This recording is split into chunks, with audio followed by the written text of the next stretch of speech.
السلام علیکم ناظرین، میں شاہد انور ایک بار پھر آپ کی خدمت میں حاضر ہوں۔ امید کرتا ہوں سب خیریت سے ہوں گے۔ ناظرین، بھارت اور مودی سرکار ہمیشہ سے پاکستان کے لیے جو کڑا کود رہے تھے وہ اب خود اس کڑے میں گر گئے ہیں۔ اس وقت پوری دنیا میں کووڈ کی تیسری لہر پھیل چکی ہے اور ایک عجیب صورت جو ہے وہ یہ کرونا وائرس اختیار کر چکا ہے۔ پوری دنیا میں ایک خوف جو ہے وہ پھیل چکا ہے، لیکن ہندوستان میں حالات بالکل کنٹرول سے باہر ہے۔ وہاں پر ہسپتالوں میں جگہ نہیں ہے، ایک بیڈ پر دو مریضوں کو لٹایا جا رہا ہے۔ اموات کی تعداد اتنی بڑھ گئی ہے کہ ڈیڈ باڈیز کی آخری رسومات کے لیے جگہ کم پڑ گئی ہے، اور اس کے ساتھ بہت سارے ممالک نے مڈل ایسٹ جو عرب کنٹریز ہے اور ان کے ساتھ تائی لینڈ، امریکہ اور انگلینڈ نے انڈیا پر سفری پابندیاں عائد کی ہے۔ اور یہ پابندی ڈائریکٹ بھی ہے اور انڈائریکٹ بھی، کہ اگر کوئی شخص چاہے انڈیا سے وہ ان ممالک میں جانا چاہتا ہے، ان عرب کنٹریز میں یا تائی لینڈ، امریکہ یا انگلینڈ میں، تو ظاہر سی بات ہے بالکل نہیں جا سکتا۔ لیکن اگر کوئی شخص یہ چاہے کہ وہ انڈیا سے کسی ایسے ملک جائے جس ملک نے انڈیا پر ابھی پابندی عائد نہیں کی ہے، تو وہاں تو جا سکتا ہے، لیکن وہاں سے بھی ان ممالکوں میں کسی بھی ملک میں وہ شخص نہیں جا سکتا جو انڈیا سے ٹریول کر چکا ہو، کیونکہ انہوں نے بہت سخت پابندیاں انڈیا پر عائد کی ہے۔ تو حالات اب انڈیا میں بالکل کنٹرول سے باہر ہو چکے ہیں، اور حکومت کے لیے بڑی مشکل پیدا ہو گئی ہے۔ اور صرف یہ نہیں بلکہ اور بھی بہت ساری مصیبت جو ہے وہ انڈیا میں بیک وقت انڈیا کے اوپر آ چکے ہیں، جو کہ میں آپ کو ویڈیو میں آگے چل کر بتاؤں گا۔ یہ تو ہوئی کووڈ کی بات کہ کووڈ کی وجہ سے انڈیا کتنا متاثر ہے، اور یہ خبر جس خاتون یوٹیوبر نے پوسٹ کی، یہ خبر انہوں نے دنیا کو بتایا کہ انڈیا میں کیسے صورتحال ہے، وہاں پر کووڈ کی تیسری لہر نے کیسی تباہی مچائی ہے انڈیا میں۔ تو وہاں انتہا پسندوں نے، جو ہندو انتہا پسند ہے، تو انہوں نے اس خاتون یوٹیوبر کو قتل کر دیا ہے۔ تو اس طرح کے جو اقدام انڈیا کرتے ہیں، یا وہاں پر جو انتہا پسند تحریکی ہے وہ کرتے ہیں، تو وہ اپنے آپ کو ثابت کرتے ہیں کہ ہم کتنی انتہا پسند، کتنے دہشت گرد قوم ہیں۔ ناظرین، یہ تو ایک چھوٹا سا مسئلہ تھا، جو ایک چھوٹی سی مصیبت تھی جو انڈیا پر آ چکی ہے۔ اس کے آگے اگر آپ دیکھیں، دوسری مصیبت جو ہے وہ دوسری بری خبر انڈیا کے لیے ہے کہ فیٹف نے انڈیا کو گرے لسٹ میں ڈال دیا ہے۔ یعنی اگر آپ دیکھیں تو انڈیا کا ہمیشہ سے یہی کوشش رہتا ہے کہ چونکہ پاکستان گرے لسٹ میں ہے، فیٹف کی گرے لسٹ میں ہے، تو انڈیا کی ہمیشہ یہی کوشش ہوتی ہے کہ وہ گرے لسٹ سے تو کسی بھی حال نہ نکل پائے، لیکن اس کو بلیک لسٹ کر دیا جائے گی، جو کہ بلیک لسٹ میں فی الحال پوری دنیا میں صرف ایک ہی ملک اس کیٹیگری کے اندر ہے۔ تو بھارت کی ہمیشہ سے یہی کوشش ہوتی ہے کہ پاکستان کو بلیک لسٹ کیا جائے، اور اگر بلیک لسٹ نہ کر پائے تو گرے لسٹ کم از کم نہ نکل پائے پاکستان۔ لیکن اب خود فیٹف نے انڈیا کو گرے لسٹ میں ڈال دیا ہے، اور وہ اس لیے ہے کہ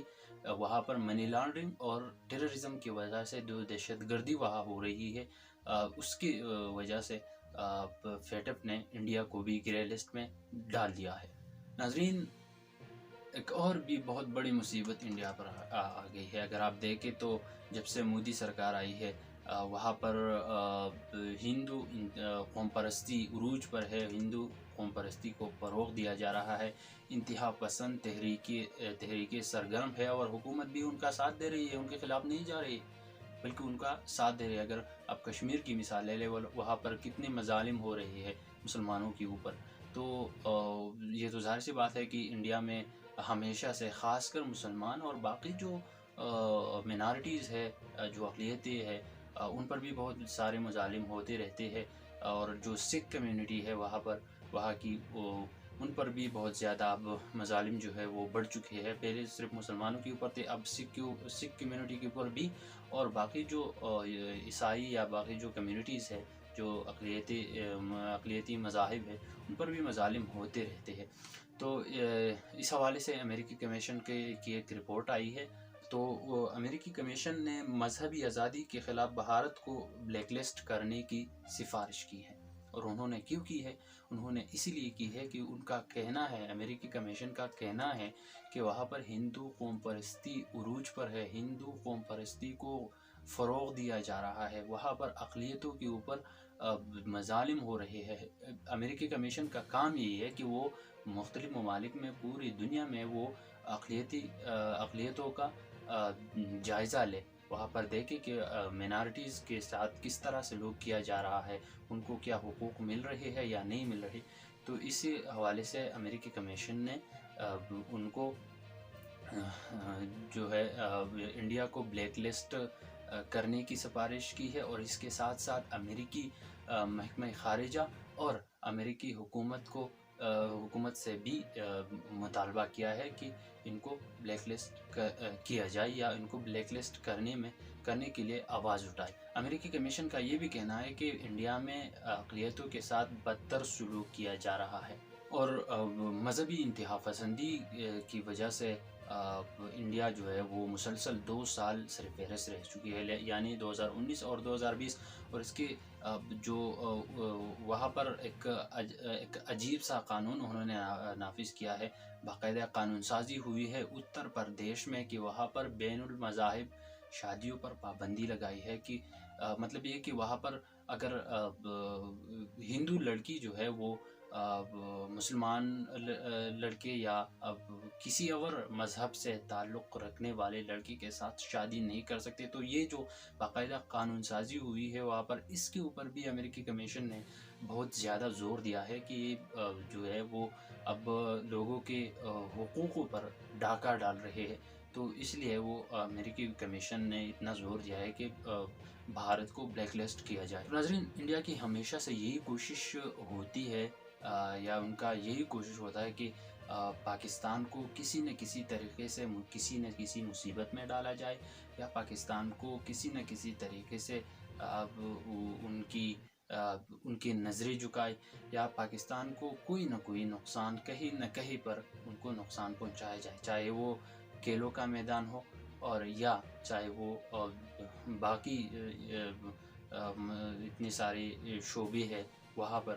تو انڈیا کی ہمیشہ سے یہی کوشش ہوتی ہے، لیکن اب جو ہے وہ انڈیا پر خود یہ مصیبتیں آ چکی ہے، اور اب ان کے لیے ان سارے سچویشن کو، ان سارے ایشوز کو ایک ساتھ ہینڈل کرنا بہت مشکل ہو گیا ہے۔ تو اس لیے تو کہتے ہیں کہ دوسرے کو آزار دینے سے بہتر ہے کہ اپنے لیے دعا کی جائے۔ ویڈیو اچھی لگی ہو تو لائک کر دیں، چینل کو سبسکرائب کر دیں۔ ملتے رہیں گے اگلی ویڈیوز میں، تب تک کے لیے اللہ حافظ۔